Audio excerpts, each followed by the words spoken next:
Guys always talk about that championship stuff. I try to tell y'all, all these bus riders, they don't mean nothing to me. If you ain't driving the bus, don't walk around talking about you a champion. He ain't lying. But he was driving. You don't think Yeah. he was the bus driver in Golden State?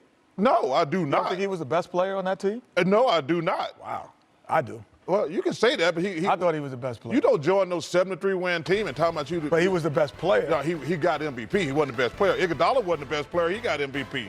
Stop that.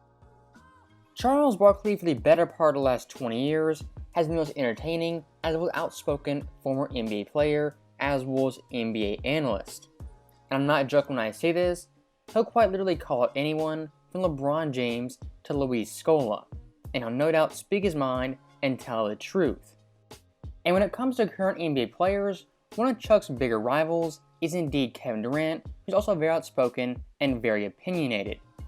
And for Chuck, the one big problem he has with Kevin Durant is move to Golden State and not winning any championships without Steph Curry.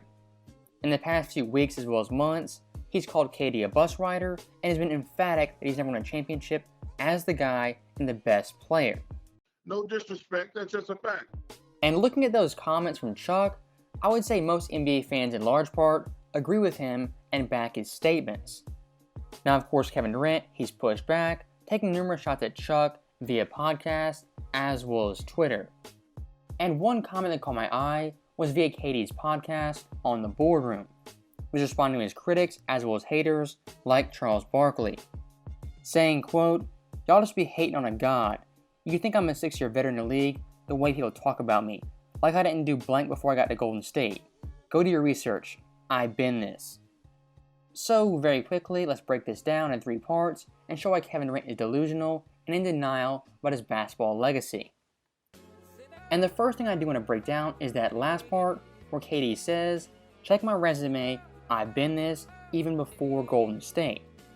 From 2008 to 2016, Kevin Durant was a 1-time MVP, made 1 finals appearance, only won 1 game, missed the playoffs 3 times, lost in the conference finals 3 times, led the NBA in scoring 4 times, and in 2016 blew a 3-1 lead. Now, granted, that resume is still pretty great and possibly a Hall of Fame resume. But for someone of Kevin Durant's stature, one of the all-time great players, not winning a championship and only winning 1 finals game in a 9-year period is pretty disappointing. And I would argue personally that Oklahoma City team should have made multiple finals even in the tough West. And looking at that 2016 series versus Golden State, that is still the biggest black mark on his resume. And even looking at his time in Brooklyn so far, it's been even more disappointing. As in 2020, he missed the entire season. In 2021, they lost the Bucks in the second round, blowing a 2-0 lead, and this year versus Boston in the first round were swept 4-0. That right there is a resume of Kevin Durant without Golden State. It's much closer to someone like James Harden than a Steph Curry or even a LeBron James. And one could very easily argue without Steph Curry and the Warriors, Kevin Durant still is ringless and has no championship hardware. And when speaking of championships, KD's 2 championships back-to-back, in most NBA fans' minds, they're worthless or have very little value. And for someone like Charles Barkley, you've seen his comments about KD's rings, how he bought them, and was a bus rider for those 2 championships. Kobe Bryant said, "I had to win a championship without Shaq." LeBron James said, "I had to win a championship without D. Wade and Chris Bosh." That's the way this thing works.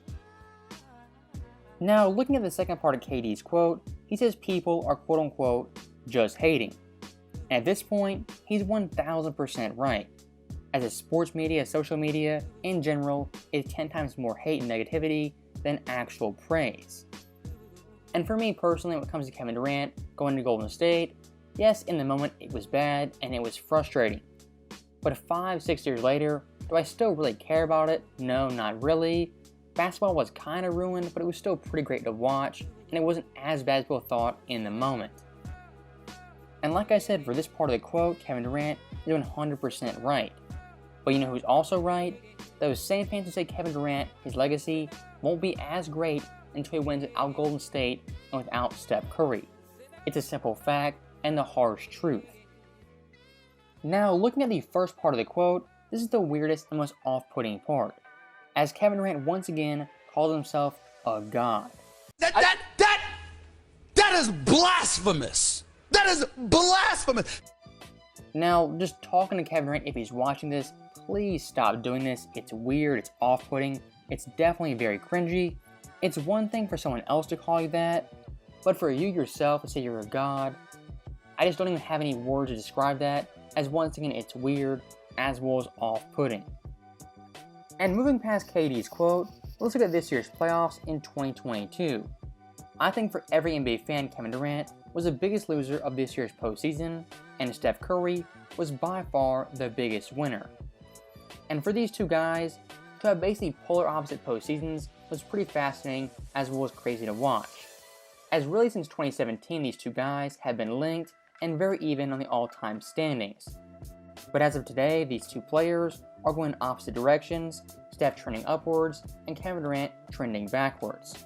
The Nets right now are an absolute dumpster fire and on the verge of breaking up, compared to Steph Curry, who just won his 4th championship, and Golden State once again on the verge of being a dynasty and possibly repeating once again. And to give you guys some perspective of how bad KD was this year, for comparison's sake, let's look at LeBron James. Very similar to Kevin Durant in 2011, he made a super team in South Beach. But in 2016 with Cleveland, he redeemed himself and won a championship with his hometown and the team that drafted him. Kevin Durant still has yet to do that. When he does, most NBA fans will forgive him and count his 3 championship rings as actual rings. But until that moment comes, guys like Charles Barkley, including myself, and a lot of NBA fans, our critiques of KD are going to be valid and 100% right. Now, with that final point being made, that is the end of the video. As always, thank you guys for watching, hope you enjoyed it. I'll see you guys next time.